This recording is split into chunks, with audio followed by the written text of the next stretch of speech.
மற்ற பிராண்ட்ஸ் அப்படின்றத நம்ம பார்க்கல, கரெக்டுங்களா? ஆனால் இந்த பிராண்டில் எனக்கு பிடிச்சது என்ன விஷயம் நான் சொல்கிறேன்.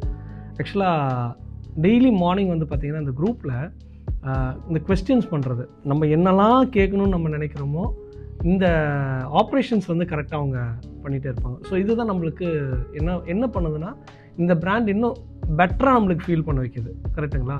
ஸோ நம்ம கேட்க வேண்டிய கேள்வி, நம்ம என்னெல்லாம் பேசணும்னு நம்ம நினைக்கிறோமோ நம்ம டாக்டர்ஸ் கிட்டேயோ இல்லை நம்ம டீம் கிட்டேயோ நம்ம கேட்கணும்னு நினைக்கிறதெல்லாம் பேக்கெண்டில் அந்த ஆப்ரேஷன்ஸில் இந்த ஹெட்டு இவங்க எல்லாருமே வந்து ஜிஎம்லேருந்து ஒருத்தரும் வந்து அதை ரொம்ப பர்ஃபெக்டாக ஒரு டைமிங்க்கு ஏற்ற மாதிரி எடுத்து அதை கேள்வி கேட்டு அதை கரெக்டாக அவங்களோட ஸ்ட்ரீம் லைனில் அவங்க கொண்டு போயிட்டுருக்காங்க. ஸோ இது வந்து நம்மளுக்கு ஆப்ரேஷனலி ஸ்ட்ராங் ஆப்வியஸ்லி. ஸோ இதில் தான் நம்ம வந்து ரொம்ப இம்ப்ரெஸ் ஆகிருக்கோம்.